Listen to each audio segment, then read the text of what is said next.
Pessoal, tudo bem com vocês? Nós somos Ingrid, Kemily e Débora e vamos falar um pouquinho aqui sobre os patrimônios tombados da cidade de Bauru.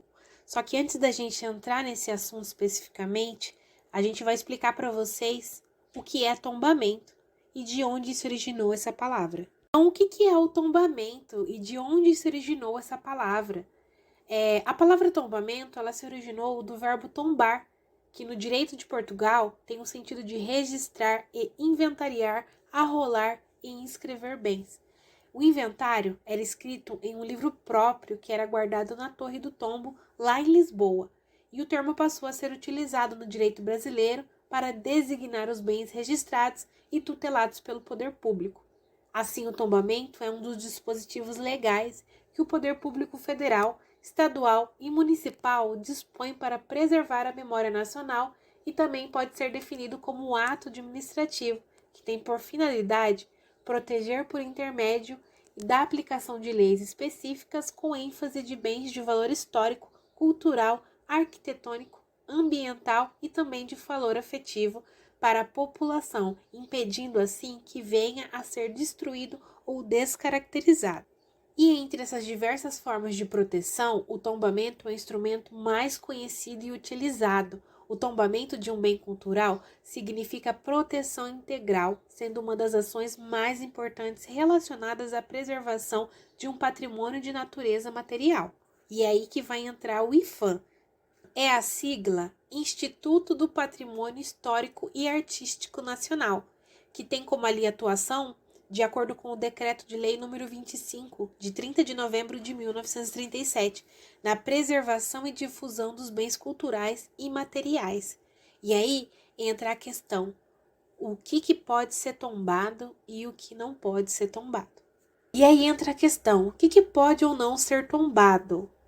E, de acordo com o IPHAN, que é de âmbito federal, que tem sua área de atuação, quando se fala em tombamento, é preciso deixar claro que se trata de bens materiais, móveis e imóveis. Os bens tombados não poderão ser destruídos, demolidos ou mutilados e também não podem ser reparados, pintados ou restaurados sem a prévia autorização do IPHAN. Estão sujeitos à vigilância do IPHAN, que poderá inspecioná-los sempre que for julgado conveniente, não podendo os respectivos proprietários ou responsáveis criar obstáculos a essa inspeção. Então, se a pessoa é dona de algum imóvel ali, ela não pode reformar esse imóvel sem autorização do IPHAN. Pessoal, então essa aí é a explicação sobre o que é tombamento e as questões que levam para um imóvel ser tombado. Agora eu vou deixar com vocês a explicação da Kemily e da Débora, que elas vão falar sobre os patrimônios tombados da nossa cidade aqui de Bauru. As igrejas, que é a Igreja Presbiteriana Independente, ela foi construída em 1940 e foi fruto da comunidade religiosa. A Igreja Santa Teresinha, ela foi construída com o intuito de ser a maior igreja católica de Bauru. E a Igreja Tenrikyo de Dendotio estava projetada para ser construída em 1935. Porém, durante a Segunda Guerra Mundial, as manifestações religiosas foram proibidas no Brasil. Então, sua construção se iniciou em 1960, exclusivamente por fiéis. Os próximos bens tombados são os edifícios. Então, temos o edifício Abelha. Ele foi construído. Os rodantes ferroviários foram as locomotivas a vapor número 1, a locomotiva a vapor número 404 e a locomotiva a vapor Baldwin 278. Esses foram exemplares de bens rodantes ferroviários que pertenceram à Estrada de Ferro Noroeste do Brasil. Foi construído nas oficinas de empresas da Vila Falcão e foram marcados pelo poder industrial e de transporte dos anos áureos da ferrovia de Bauru. Próximos tombamentos se refere ao estabelecimento comercial, que é a farmácia popular. Ela foi construída na década de 30 e foi pavimento superior utilizado para residência e pavimento inferior utilizado para comércio. O próximo é o prédio público, que é o frontispício do Cemitério da Saudade.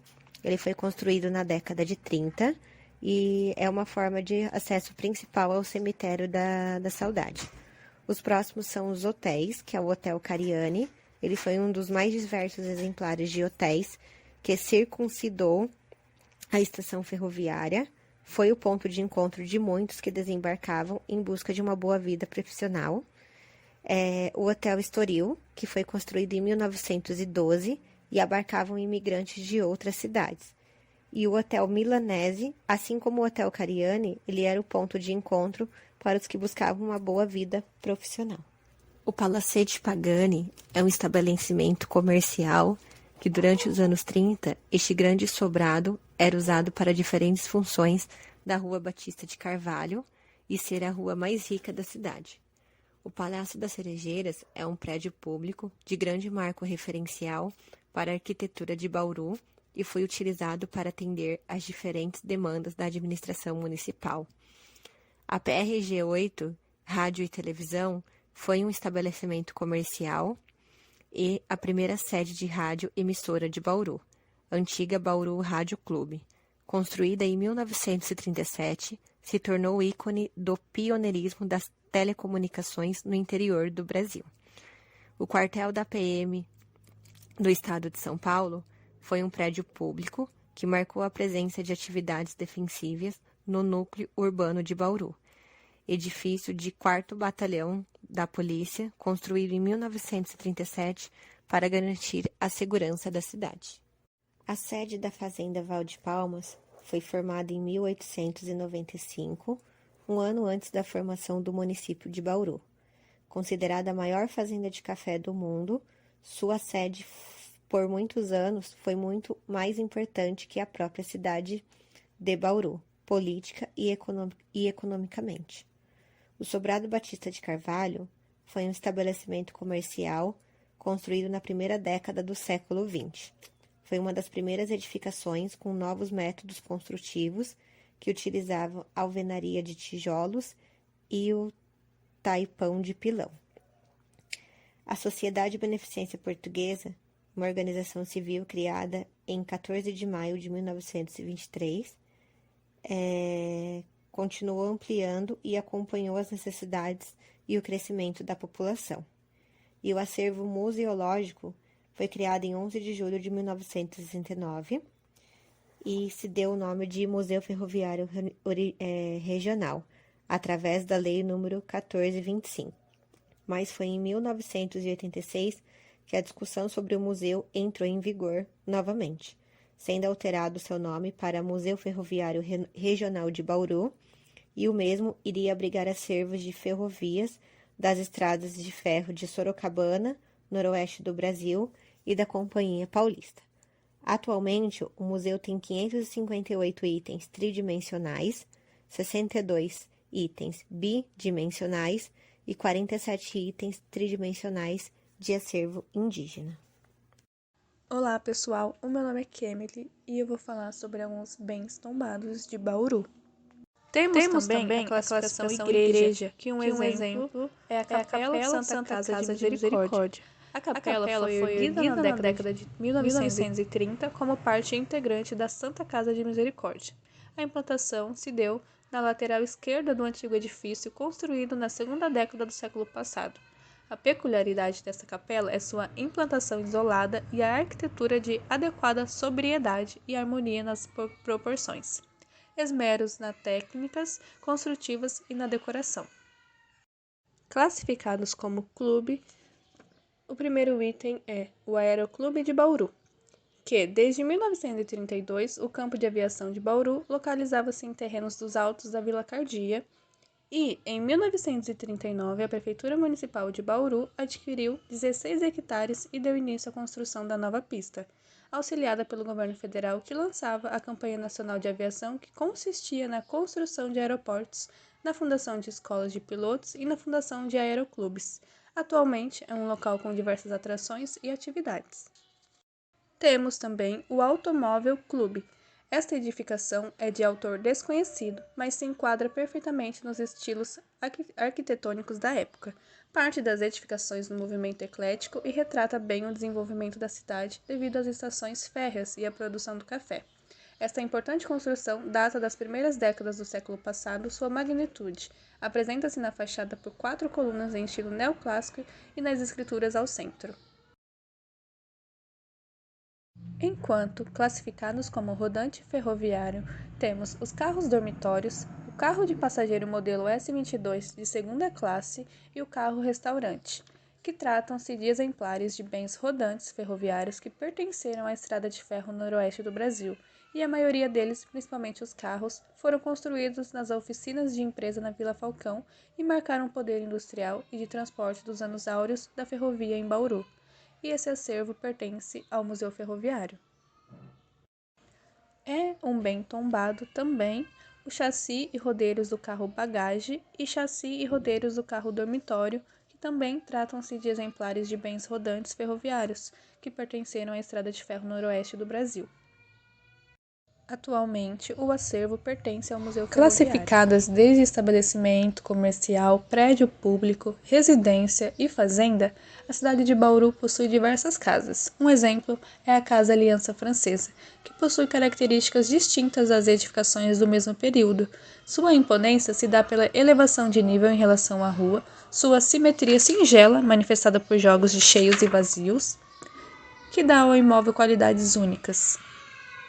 Há também a casa do superintendente Nobre, e este prédio simboliza uma etapa singular da história do município. Durante anos foi residência do diretor superintendente da Estrada de Ferro Noroeste do Brasil.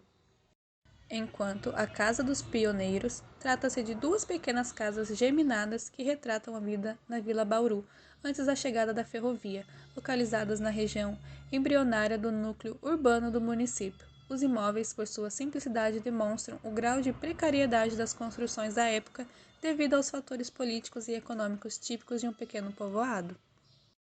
Há também a Casa Fazenda Divisa, que foi construída em 1924 e o casarão apresenta piso revestido com ladrilhos portugueses, com seus mosaicos em branco e preto. Batentes, portas e janelas de madeira ainda ocupam seus espaços originais. Temos a Casa Lusitana, e esta edificação foi construída logo após a urbanização da Rua Batista de Carvalho em 1914 e ilustra a cidade tendo um polo comercial crescente devido às novas ferrovias em Bauru. Outro exemplo é a Casa Ponce Paz, como ficou conhecida. Foi residência de várias famílias e sede de vários locais, como o Fórum Trabalhista, Secretaria Municipal da Cultura e, mais recente, em 2013, o Acervo Municipal de Artes Plásticas, que estava no Centro Cultural Carlos Fernandes de Paiva, foi transferido para as dependências da Casa Ponce Paz. Em 14 de maio de 2014, pela Lei 6.515, foi criada a Pinacoteca Municipal de Bauru, com sede provisória na Casa Ponce Paz. Outro exemplo é a Casa Savastano, que foi construída na década de 30 e é um dos mais recorrentes tipos de construção de sua época, onde o comércio localizava-se no pavimento térreo e os trabalhadores residiam no pavimento superior. Bom, pessoal, nós esperamos que tenha ficado claro para vocês essas questões de patrimônio cultural, de tombamento e os tombamentos históricos aqui da cidade de Bauru.